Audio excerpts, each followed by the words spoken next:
ஆதி துணை ஆதியே துணை ஆதியை அறிய குருவே துணை.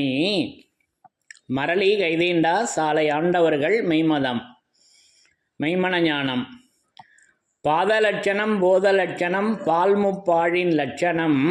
போதலட்சணம் வேதலட்சணம் பிறவி மாறிடும் லட்சணம். எல்லோருக்கும் நமஸ்காரம். இவ்விரிபுவன வேதமாமரைகளின் அதிகாரண செழுங்கலை கருவூலத்து ஆண்டவர்கள் திருவாயுரை விரிப்பு. இந்த மெய்ப்பாதை வேறு வேதம் ஆசான் திருமேனி. வேதத்தை ஓதினாலே புண்ணியம். வேதங்கள் பூராவும் தித்தைக்குது திருமறை குரு பெருமான். திருமறை குரு தீன் திருமேனியர். வேத ஏட்டில் எழுதியுள்ளதை படிப்பதன் பயன் இறைவனை காண்பதுதான். தலைவன் தன்னை அறிந்தவனே குலத்தோன் என்று திருவேதம் உமக்கு உரைக்கச் சொன்னது எம்மை என்ற நமது தெய்வமோர்களின் உத்தரவின்படி நமது தெய்வமோர்கள் என்றென்றும் நமக்கு திருமறை குருபெருமானாக எப்பவும் அந்த பரிசுத்த ஆவியாக விளங்கி கொண்டிருக்காங்க. அப்போ அந்த திருமறையிலிருந்து யமனை வென்ற திருமறையின் சிறப்புகள் என்ற தலைப்பில் வேத வாக்கியங்களை ஒவ்வொன்றாக படித்து தரிசனம் செய்து வருகிறோம். அதன்படி இன்றைக்கு எடுத்துக்கொண்ட திருவாசகம் மாணிக்க வாசகம். நம்முடைய திருவருட்குறளிலிருந்து ஒரு திருவாக்கியத்தினை எடுத்துக்கொண்டேன். அப்போ இந்த திருவாக்கியத்தில் நமக்கு வருகின்ற அந்த யமபடர் ஆபத்தினை நமது தெய்வமோர்கள் திருமறையாக விளங்கி கொண்டு அந்த ஆபத்திலிருந்து நம்மை தப்புவித்து அந்த யமனுடைய ஆபத்திலிருந்து நம்மை தப்புவித்து சொர்க்கபதியில் ஆக்கி வைக்கின்ற செயலை அற்புதமாக எடுத்து அருளர்ஷிப்பாக வழங்கியிருக்காங்க. முதல்ல அது என்ன என்பதை படித்து தரிசனம் செய்யலாம். பிரம்மோதய மெய்வழிச்சாலை ஆண்டவர்கள் திருவாக்கியம். திருவருட்குறள் திருவாக்கியம் எண் 210. பழைய அச்சு நூல் பக்கம் எண் 144. சாதிகளின் கர்த்தாவே. சாவை பற்றி யார் விசாரித்துக் கொண்டும் பேசிக்கொண்டும் இருக்கிறார்களோ அவர்களையே நாம் ஞாபகம் வைத்திருக்கிறோம், மற்றவரை மறந்து போய்விடுவோம். சாவை சந்திக்கிற அந்த நேரத்தில் மட்டும் பயம் ஆத்திரமா இருக்கிறதே அன்றி சாவை சந்திக்கிற அந்த நேரத்தில் மட்டும் பயம் ஆத்திரமா இருக்கிறதே அன்றி மற்ற நேரத்தில் உண்டா? உனக்கு உன் சாவை பற்றிய நினைவு ஒரு புகையான நினைவாய் இருக்கிறதே அன்றி உன் உள்ளத்தில் நறுக்கென்று தைத்து உருக்கம் உண்டாக்குவதாக இல்லை. சுகபோகமாக இருக்கும்போது செத்து விடுவோமே என்ற எண்ணம் வருவதுண்டா? இல்லை. ஆனால் எம்மை சார்ந்துள்ள 69 சாதிகள் அடங்கிய பல்லாயிரக்கணக்கான மக்கள் எல்லோரும் இப்பேச்சை பேசியவுடன் கலகலவென்று கண்ணீர் உகுப்பார்கள். காரணம், அந்த யமனுடைய வாதனையும் அதிலிருந்து தப்பிக்க வைத்துள்ள இங்கு நிகழும் பிரம்மாதிக்க செயலும் அவர்கள் கண்முன்னே வந்து நிற்கிறது. அந்த யமனுடைய வாதனையும் அதிலிருந்து தப்பிக்க வைத்துள்ள இங்கு நிகழும் பிரம்மாதிக்க செயலும் அவர்கள் கண்முன்னே வந்து நிற்கிறது என்று நமது குலதெய்வம் பிரம்மோதய மெய்வழிச்சாலை ஆண்டவர்கள் திருவாய் மலர்ந்து அருளி உள்ளார்கள். சாதிகளின் கர்த்தாவே. அப்போ இந்த திருவாக்கியத்தில் சாவை பற்றிய உலக மக்களாகிய நம்முடைய எண்ணமும் என்னுடைய எண்ணமும் நமது தெய்வமோர்களின் எண்ணமும் எப்படி இருக்கிறது என்ற வித்தியாசங்களை நமக்கு எடுத்து விளக்கி காட்டுகிறார்கள். அப்போ எடுத்ததும் பேசி வர்றாங்க. சாவை பற்றி யார் விசாரித்து கொண்டும் பேசிக்கொண்டும் இருக்கின்றார்களோ அவர்களையே நாம் ஞாபகம் வைத்திருக்கிறோம் சொல்லி வர்றாங்க அல்லவா. இப்போ தெய்வம் அவங்களுக்கு எப்படி நம்ம ஞாபகம் வச்சுருக்க, தெய்வம் அவங்க எப்படி நம்மளை ஞாபகம் வச்சுருப்பாங்க அப்படின்னா நம்ம தூளம் அல்ல, நம்முடைய நினைவு. நம்ம நினைவு தானே பேச்சாக வருது. அப்போ சாவை பற்றி யார் பேசிக்கொண்டும் விசாரித்து கொண்டும் பேசிக்கொண்டும் இருக்கின்றார்களோ, அந்த சாவை பற்றிய பேச்சு யாருக்கிட்ட எல்லாம் இருக்குதோ, அதை பற்றி பேசுகிறாங்களோ, அந்த மக்களை தான் தெய்வம் அவங்க ஞாபகத்தில் வச்சுருப்பாங்களாம். மற்றவங்கள மறந்து போய்விடுவோம் என்று தீர்ப்பு எழுதியிருக்காங்க அல்லவா? அப்போ நம்ம தெய்வம் அவர்களுடைய நினைவுக்கு நேராக இருக்கணும் அப்படின்னா என்ன பண்ணணும்? அந்த சாவை பற்றி விசாரணை இருக்கணும், அதை பற்றி பேசி கொண்டு இருக்கணும் அல்லவா? அப்போ அதை தான் இங்கே நமக்கு எடுத்து கடமையாக வைக்கிறாங்க. அப்போ நீ எம் கண் பார்க்க எம் நினைவிற்கு நீ, அதாவது 43வது திருவாக்கியத்தில் பேசி வருவாங்க அல்லவா? உன் செயல்தான் எம்முடைய பிரீதியை தருவது, உன் தூளம் அல்ல. நீ எப்பொழுதும் எம் கண் பார்க்க அழகுடையவனாக நடந்து எம் நினைவிற்கு நீ பிரகாசமாக விளங்க வேண்டும். அதற்காகத்தான் உன்மேல் எம் ஆசீர்வாதத்தை பதிப்பித்தோம் என்று 43வது திருவாக்கியம் ஆசீர்வாத திருவாக்கியத்தில் பேசி வர்றாங்க அல்லவா? ஆக இப்படிலாம் நமக்கு அந்த எச்சரிக்கையை நமக்கு திருப்பி வேதமாக இப்போ விளங்கி கொண்டு அவங்க ஞாபகப்படுத்துகிறாங்க. இப்போ சாவை பற்றி யார் விசாரித்து கொண்டும் பேசிக்கொண்டும் இருக்கின்றார்களோ அவர்களையே நாம் ஞாபகம் வைத்திருக்கிறோம், மற்றவரை மறந்து போய்விடுவோம்.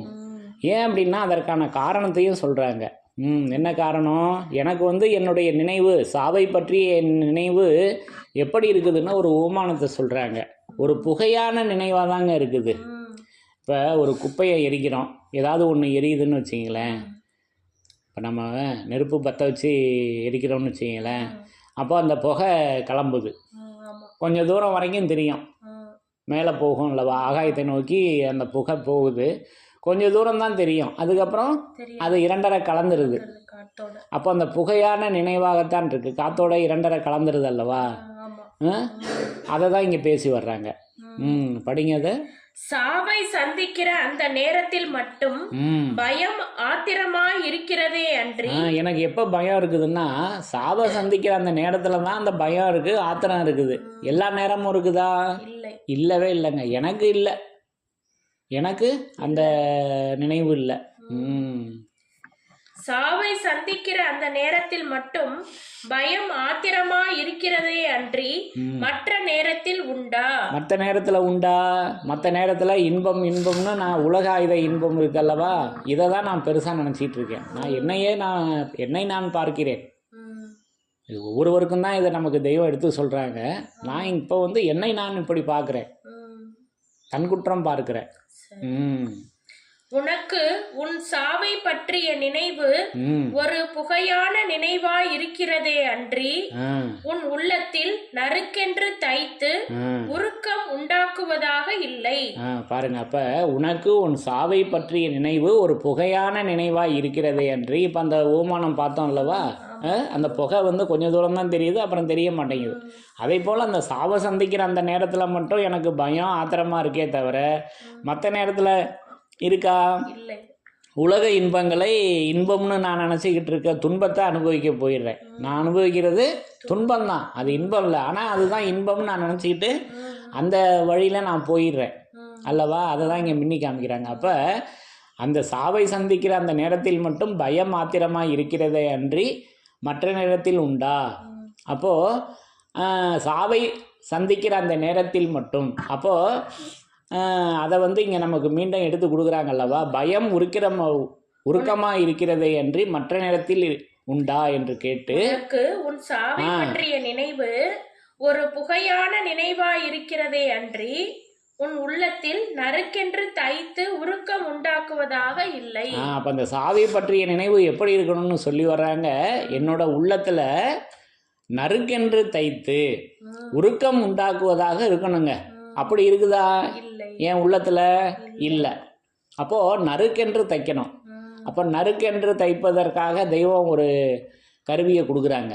அது என்ன அப்படின்னு நம்ம வேதத்தின் சிறப்புகளில் திருமஞான குரல் சாகா கலை கிரந்தத்தில் படித்து தரிசனம் செய்திருக்கிறோம் அல்லவா. இதை நறுக்கென்று தெரிவிப்பதற்காக வேண்டியே வேதாந்த நூல்களெல்லாம் வந்தன என்று அங்கேயும் இந்த சாவை பற்றி தான் பேசி வர்றாங்க. அப்போ இதை நறுக்கென்று தெரிவிப்பதற்காக வேண்டியே வேதாந்த நூல்கள் எல்லாம் வந்தன அப்படின்னு அங்கே நமக்கு இதை உடைச்சி கொடுக்குறாங்க அல்லவா. அப்போ அது நறுக்கென்று தைத்து அது வந்து தைக்கணும். அது வந்து நம்முடைய நினைவில் தைக்கணும். அப்போ அந்த வேதாந்த கிரந்தங்கள், அந்த கிரந்தங்களில் உள்ள வாசகங்கள் நம்முடைய நினைவில் அந்த வார்த்தையாக அதை தைக்கணும். அதனால தான் அந்த வார்த்தை, அது சமஸ்கிருத சொல்லாக இருந்தாலும் அது இப்போ அது தமிழாகுது பாருங்க. அது தைக்கக்கூடியதாக இருக்குது. அது நறுக்கென்று தைத்து உருக்கம் உண்டாக்குவதாக இல்லை அப்படின்னு சொல்லி வர்றாங்க. அப்போ அது உருக்கம். அப்போ உருக்கம்னாக்கா அப்போ அந்த கவலை வரணும், அந்த பயம் வரணும்.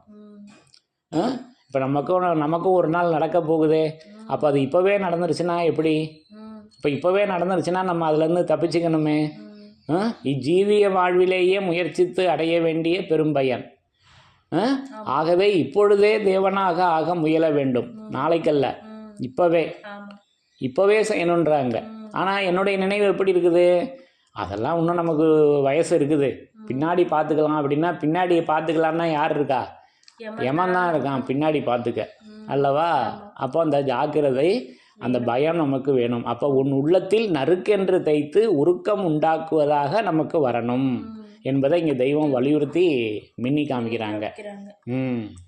உனக்கு உன் சாவை பற்றிய நினைவு ஒரு புகையான நினைவாய் இருக்கிறதே அன்றி உன் உள்ளத்தில் நறுக்கென்று தைத்து உருக்கம் உண்டாக்குவதாக இல்லை. சுகபோகமாக இருக்கும்போது செத்து விடுவோமே என்ற எண்ணம் வருவதுண்டா? இல்லை. அந்த எண்ணம் தானே என்கிட்ட இருக்குது. சுகபோகமா இருக்கிறப்ப இந்த அனித்திய துன்பத்தையே நான் இன்பம் என்று, இந்த அனித்திய துன்பங்களையே இன்பம் என்று நான் சுகபோகமாக இருக்கிறப்ப செத்துருவோம் அப்படின்ற எண்ணம் எனக்கு வருதா? இப்படியே இருந்துட போறோன்னு தான் அந்த நினப்பிலேயே நான் மிதந்துக்கிட்டு இருக்கேன். என்னுடைய செயல்பாடு அதை இங்கே நல்லா மின்னி காமிக்கிறாங்க. என்னுடைய செயல்பாடு எப்படி இருக்குதுன்னு தெய்வம் நல்லா உரைக்க இடிச்சு காட்டுறாங்க. ஆனால் எம்மை சார்ந்துள்ள 69 சாதிகள் அடங்கிய பல்லாயிரக்கணக்கான மக்கள் எல்லோரும் இப்பேச்சை பேசியவுடன் கலகலவென்று கண்ணீர் உகுப்பார்கள். எப்ப கண்ணீர் உகுக்கிறாங்க? இந்த பேச்சை பேசியவுடன். அப்ப பேசரும் பெரும்பொருளை பேசரும் வாசகங்கொண்டு பேசி அளிக்கின்ற பெருமானாக அந்த திருமறை குருபெருமான் நமது தெய்வம் அவர்கள் திருமறையாக விளங்கி கொண்டு இருக்காங்கல்லவா? இந்த பேச்சை பேசிய உடனே அந்த சப்தம், இப்போ இதுக்கு முன்னாடி படித்து தரிசனம் செய்தோம் அல்லவா, அந்த சப்தம் எங்கிருந்து கிளம்புகிறதோ அவரே மிகப்பெரிய பலசாலி அல்லவா? காரணம் அந்த யமனுடைய வாதனையும் அதிலிருந்து தப்பிக்க வைத்துள்ள இங்கு நிகழும் பிரம்மாதிக்க செயலுங்க. அதை தான் இங்கே சூட்சுமத்தை இங்கே உடச்சி காமிக்கிறாங்க. யமனிடமிருந்து தப்பிப்பது எப்படின்னாக்கா நமது தெய்வம் அவர்களின் அந்த பிரம்மாதிக்க செயல். இங்கு நிகழும் பிரம்மாதிக்க செயலும் அவர்கள் கண்முன்னே வந்து நிற்கிறது. அவங்க கண்முன்னே வந்து நிற்கிறது என்று நமக்கு இதில் அந்த ரகசியத்தை எடுத்து கொடுத்துருக்காங்க அல்லவா? அப்போ அந்த கடைசி 2 வரிகள் உன்னதரவு படிங்க. அந்த யமனுடைய வாதனையும் அதிலிருந்து தப்பிக்க வைத்துள்ள இங்கு நிகழும் பிரம்மாதிக்க செயலாக நமக்கு அந்த யமனுடைய வாதனையிலிருந்து தப்பிக்க செய்வது எப்படி இருக்குதுன்னா, இங்கு நிகழும் பிரம்மாதிக்க செயலாக நமது தெய்வம் அவர்களின் செயல் விளங்கி கொண்டு இருக்குதுங்க. அப்போ அந்த பிரம்மாதிக்க செயல் ஒன்றினால்தான் அந்த யமன் அஞ்சி விலகுவான் அல்லவா? இங்கு நிகழும் பிரம்மாதிக்க செயல், அதுல இருந்து தான் நம்மளை தப்பிக்க வைக்கிறாங்க. அப்போ அந்த பிரம்மாதிக்க செயலாக நமது தெய்வம் அவர்கள் விளங்கி கொண்டு அதை நிகழ்த்துறாங்க அல்லவா? இன்னொரு தடவை படிங்க. அந்த யமனுடைய வாதனையும் அதிலிருந்து தப்பிக்க வைத்துள்ள இங்கு நிகழும் பிரம்மாதிக்க செயலும் அவர்கள் கண்முன்னே வந்து நிற்கிறது. அப்போ அந்த யமனுடைய வாதனையும் அதிலிருந்து தப்புவிக்க செய்வது நமது தெய்வம் அவர்களின் பிரம்மாதிக்க செயலாக நின்று அவங்க அந்த யமனுடைய வாதனையிலிருந்து நம்மளை தப்பிக்க வைக்கின்றார்கள் என்பதை இந்த திருவாக்கியத்தில் நமக்கு எடுத்து வழங்குறாங்க அல்லவா?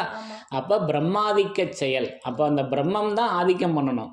இப்போ என்கிட்ட என்ன ஆதிக்கம் பண்ணுது அப்படின்னா உடல் ஆதிக்கம் தான் பண்ணுது, உடல் ஆதிக்கம். ஆனால் தெய்வம் அவர்களிடம் இருப்பது பிரம்மாதிக்க செயல், அது உயிராதிக்கம்.